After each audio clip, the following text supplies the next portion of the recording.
Mark my words, Gregory. We won't put up with this garbage. Of course not. We're not garbage men. What I mean is, we have to be ready to draw our swords. Are you crazy? We'll be hanged. I strike quickly if I'm provoked. Nothing provokes you. Believe me, those Montague dogs do. Give me a break. If you were to move in a fight, you'd be running away. If I encounter any Montague in the sidewalk, man or woman, I'll take the good side of the sidewalk, next to the wall, and force them into the street. You know what they say, if you always keep your back to the wall, you must be a weakling. Well, women are weaker, so it'll be the Montague women with their backs to the wall. I'll push away the men from the wall and thrust the young girls into it. Don't get ahead of yourself. The fight is between our masters, not us. It's all the same. I'll show them how tough I am. After I've killed the men, I'll be nice to the women.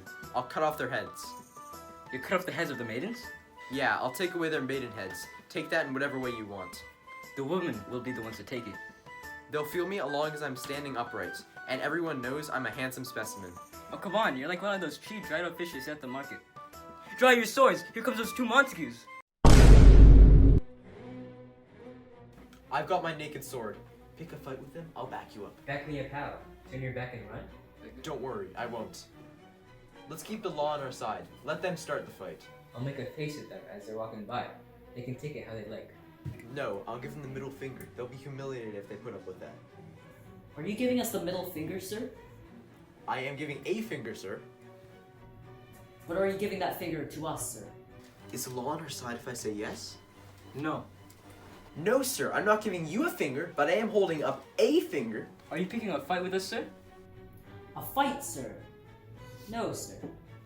If you are, sir, I'm ready for you. The master I serve is just as good as the master you serve. Just as good, but no better. Well... Say better. Here comes one of our master's family. Yes, our master is better than yours. You lie. Draw your swords if you're real men. Gregory, remember that slashing move we learned? Break it up. You don't know what you're doing. Put up your swords. Benvolio, are you actually trying to face these cowardly servants? Turn and face me. I was trying to keep the peace. Put away your sword unless you're helping me separate these men. You drawing your sword that you're talking about peace? I hate that word like I hate hell, all Montagues and you. Fight, you coward! Get your weapons! We gotta stop the fight! Damn those Capulets! Damn those Montagues! What's all this commotion? Give me my longsword. What do you mean longsword? You need crutches. Are you seriously gonna fight? Look at old Montague taunting me with his sword. You villain Capulet! Let go of me. You won't move a single inch, honey.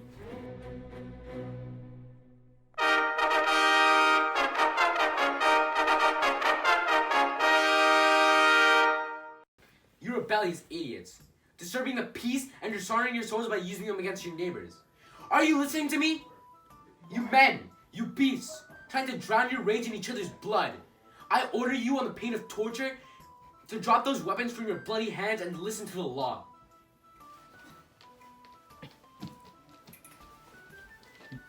This makes 3 times now that your men, Montague and Capulet, have made public brawls and disturbed our quiet streets. You are causing our respectful elders to change out of their dignified clothes and into their battle attire and take up their old rusted weapons to break up your poisonous fights. If you ever disturb our streets again, you shall pay that breach of peace with your lives. And that's it for now. All the rest of you, depart. Capulet, you come with me. Montague, you will come this afternoon. We'll go to the old Freetown Castle to discuss this matter further. Again, everyone leave or I'll have you put to death. Andale, burro, andale! Who started this fight, nephew? Were you nearby when it began? Our servants were already fighting with theirs before I arrived at the scene. I drew my sword to separate them. Right then, that hothead, Tybalt, came up with his sword drawn, swinging it around and making threats. While we were thrusting at each other, more and more people came and joined in the fight, until the prince showed up and separated everyone. Oh, by the way, where is Romeo? Have you seen him today? I hope he wasn't involved in this fight. About that, madam, I woke up before sunrise today and went for a walk in that grove of sycamore trees, west of the city, and I saw Romeo walking there. I headed toward him, but when he saw me, he ran into the woods. I guess he just wanted to be alone, so I decided not to follow him. I've seen him there before, crying tears that add to the morning dew, and sighing breath that adds to the clouds. But as soon as the sun shows its first light in the east, and pulls the curtains back on the day, that gloomy boy rushes home and locks himself in his room. He closes all the blinds to shut out the daylight. I've got a bad feeling about his mood. It seems like this will go on forever, unless someone can fix it by talking to him. Have you tried talking to him? Yes, I've tried, as well as many of my friends, but I guess he only shares his thoughts with himself, as if he's his own therapist, and not a very good one at that.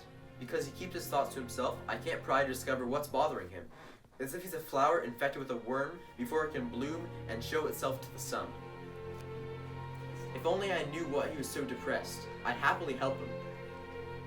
Look, here he comes. Please let me be alone with him. I'll do everything I can to figure out the problem. I hope you succeed. Come, my dear, let's let them be. Good morning, cousin. Is it still that early? Just after 9. Oh dear, time passes slowly when you're sad. Hey, was that my father who just passed by? Yes, it was. What is making you so sad that hours pass so slow? Not having that which would make it short. You're in love? Out. Out of love. Out of favor with the woman whom I love. It's unfortunate how love can look so nice, but be cruel and rough when you actually experience it. It's unfortunate that although love is blind, it seems to find a way to do whatever he wants perfectly well without eyes. You wanna get something to eat? Whoa, bro, what happened over here? Wait, don't tell me. I've heard it all before.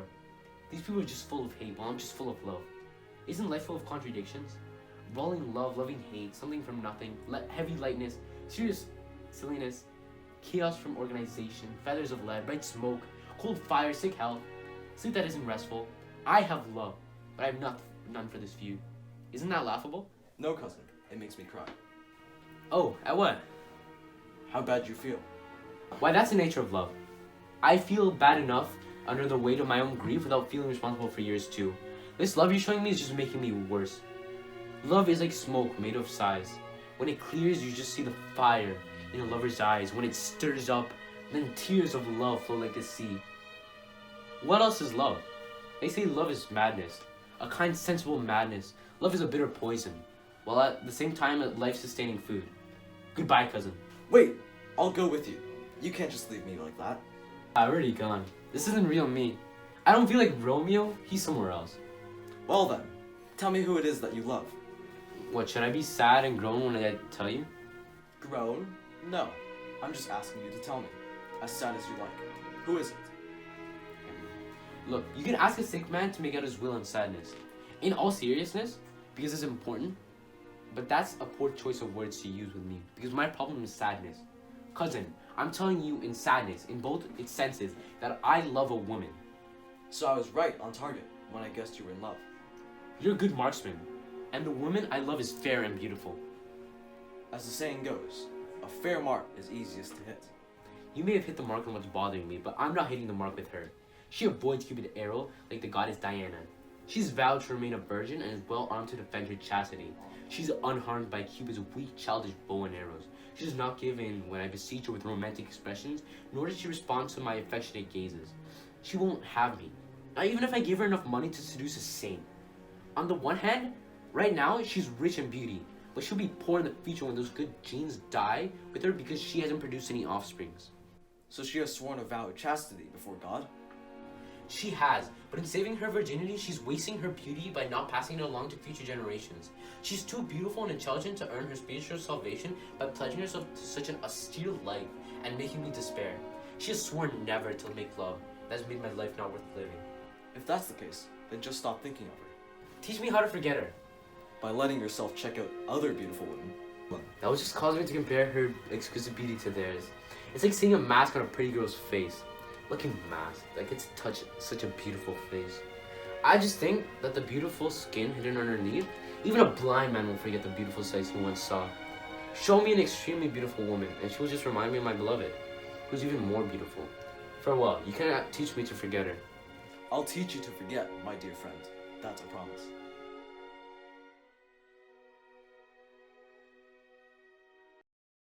Stop playing the cucaracha.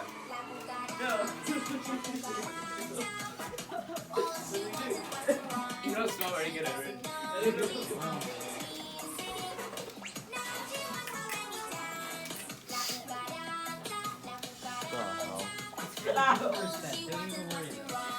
Oh no, he fell! What happened?